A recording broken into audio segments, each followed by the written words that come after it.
Hi girls, ఎలా ఉన్నారు అందరూ? ఆఫ్టర్ ఏ లాంగ్ టైం మనం ఈ యొక్క ఆన్లైన్ క్లాస్ని వేదికగా చేసుకుని కలవడం జరుగుతుంది. నేను మై ఆప్కి హిందీ అధ్యాపిక శ్యామలాదేవి. యాద్ హే? యాద్ కరోనా ఎక్ బార్.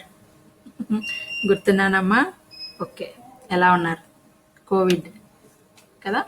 సో మనం ఈ ఆన్లైన్ క్లాసులు మనం ఈ రోజు నుంచి మనం స్టార్ట్ చేసుకుందాం. ముందుగా అంటే पहले हमें अपने सिलेबस के बारे में बात करेंगे. सिलेबस के बारे में जानेंगे. आपको आप सभी लोग जानना चाहते हैं ना, है या नहीं?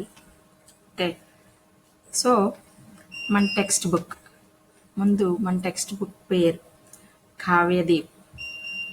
हमको बाजार में मिलते हैं, पुस्तक शॉप में मिलते हैं. काव्यदीप, एक बार उनके बारे में आप सभी लोग जानना चाहिए. काव्यदीप हमारा टेक्स्ट बुक का नाम है. అంటే మన టెక్స్ట్ బుక్ పేరు కావ్యదీప్ అమ్మ. మీరు అందరూ కూడా టెక్స్ట్ బుక్ కొనుక్కోవాలి. టెక్స్ట్ బుక్ ఉంటే మీకు చదువుకోవడం ఈజీ అవుతుంది. ఓకేనమ్మా? సో इसी काव्यदीप से हमको 2 पद्य भाग है, प्राचीन पद्य भाग, आधुनिक पद्य भाग. ప్రాచీన పద్య భాగ్, ఆధునిక పద్య భాగ్. మనకి ఇందులో 2 పోయిటరీస్, ప్రాచీన అంటే ఓల్డెన్ పోయిటరీ, మోడర్న్ పోయిటరీ. అందులో కూడా మనకి ఓల్డెన్ పోయిటరీలో सूरदास जी से लिखी गई विनय बालवर्णन. सूरदास जी बहुत सारे साहित्य को लिखा है. वो महान मशहूर कवि है. ఆయన చాలా చాలా గొప్ప కవి. ఆయన రాసిన రచనల్లోనే ఆ సముద్రం నుంచి మనకి ఒక 2 మచ్చు తునకలుగా వినయ్ బాలవర్ణన్ అనేది మన సిలబస్లో మనం పెట్టుకోవడం జరిగింది. తర్వాత బిహారీజీ ఈయన రాసినటువంటి ఒక 10 దోహే. మనం బిహారీజీ అంటే వీళ్ళందరూ చాలా గొప్ప గొప్ప కవులు. వీళ్ళు రాసినటువంటి వాటిలో ఒక చిన్న చిన్న తునకలు అన్నమాట. ఓకేనా? బాద్మే ఆధునిక పద్య భాగ్లో మైథిలి శరణ్ గుప్త్ అంటే మోడర్న్ పోయట్రీలో నుంచి మైథిలి శరణ్ గుప్త్ సే లిఖి గయి మాతృభూమి అనేటటువంటి లెసన్ని మనకి సిలబస్లో ఉంచుకోవడం జరిగింది. బాద్మే సూర్యకాంత్ త్రిపాఠి నిరాలా జీ సే భిక్షుక్. सूर्यकांत त्रिपाठी निराला जी రాసినటువంటి భిక్షుక్. और जयशंकर प्रसाद जी का हिमाद्री से जयशंकर प्रसाद जी యొక్క हिमाद्री से. नेक्स्ट हिंदी साहित्य का इतिहास.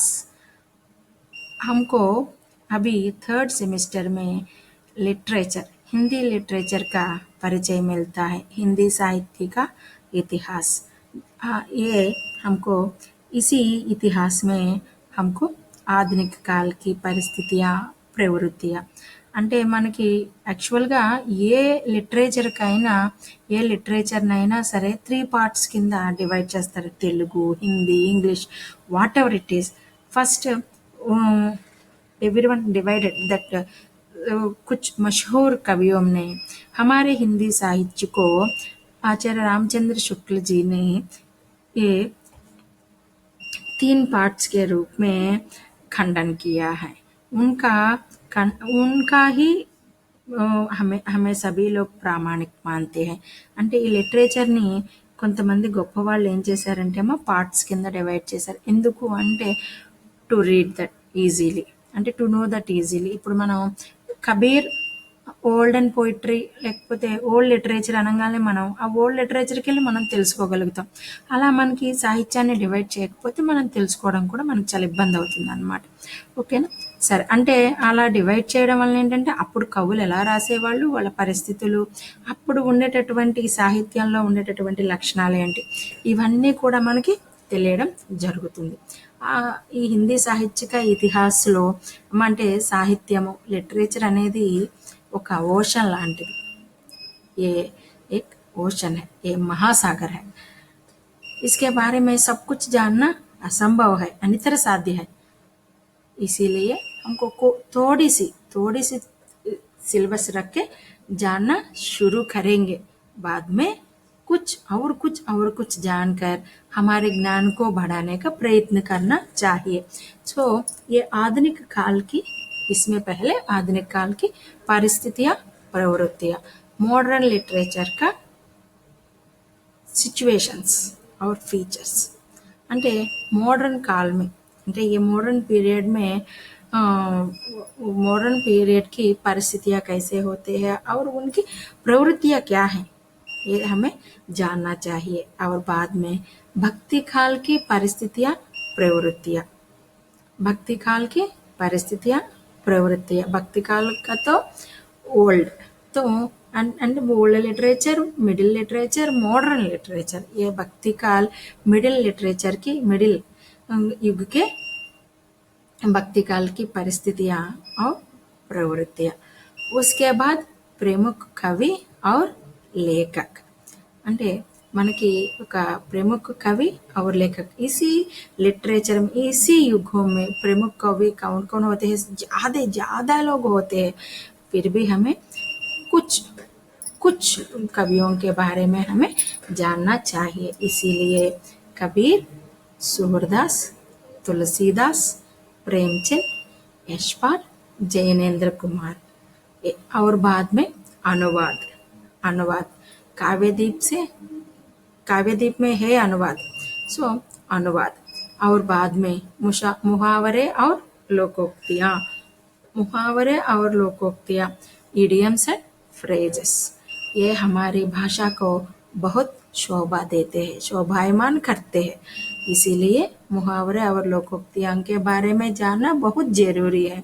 इसीलिए और प्रयोजनमूलक हिंदी का मतलब क्या है? फंक्शनल हिंदी में परिपत्र, अधिसूचना, ज्ञापन।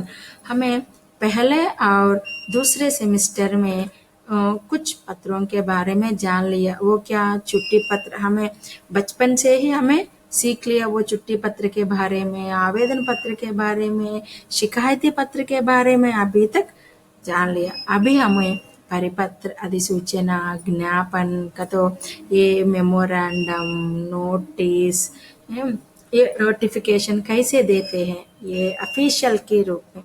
అంటే మనం గవర్నమెంట్ వాళ్ళు ఒక నోటిఫికేషన్ ఎలా ఇస్తారు, ఒక మెమోని ఎలా ఇస్తారు, ఒక సర్క్యులర్ని ఎలా ఇస్తారు అనేదంటే అవన్నీ they have some rules and regulations. Okay, ఎవరు కూడా దాన్ని దాటి ఇష్టం వచ్చినట్లు, అంటే ఒక నోటిఫికేషన్ని ఇష్టం వచ్చినట్లు ఇవ్వకూడదు. ఓకేనా అమ్మ? ఒక మెమోరాండంని ఇష్టం వచ్చినట్లు, వాటికి సమ్ సెక్షన్స్ ఉంటాయి, అన్ని రూల్స్ అవన్నీ మీకు ఇక్కడ పరిచయం చేయడం జరుగుతుంది. और వార్తాలాప్. మనము ఈ ప్రపంచం అనేటటువంటి, అంటే సమాజం అనే ఈ ప్రపంచంలోకి మనం అడుగు పెట్టాక కాన్వర్జేషన్ అనేది చాలా ఇంపార్టెంట్. ఎవరితో హమే కహా భీ జాయే, ఎక్కడికి వెళ్ళినా కూడా और दूसरों से बात करना चाहिए, वो ही बहुत मर्याद पूर्वक, अच्छी तरह। भाषा ही हमारा व्यक्तित्व का दर्पण है ना? इसीलिए वार्तालाप में कन्वर्सेशन, दूसरों से कैसे बात करना, इसके बारे में हमें जानते हैं। और बाद में सृजनात्मक कहानी लेखन। हमारे प्यारे विद्यार्थियों में सृजनात्मकता बहुत है, इसीलिए सृजनात्मक कहानी लेखन, वो तो क्रिएटिव स्टोरी राइटिंग। आप सभी लोग लिखते हैं ना, बहुत सारे कहानियाँ हमको सुनाते हैं ना क्लास में, इसीलिए सृजनात्मक कहानी लेखन है ना विद्यार्थियों? ये तो हमारी सिलेबस है।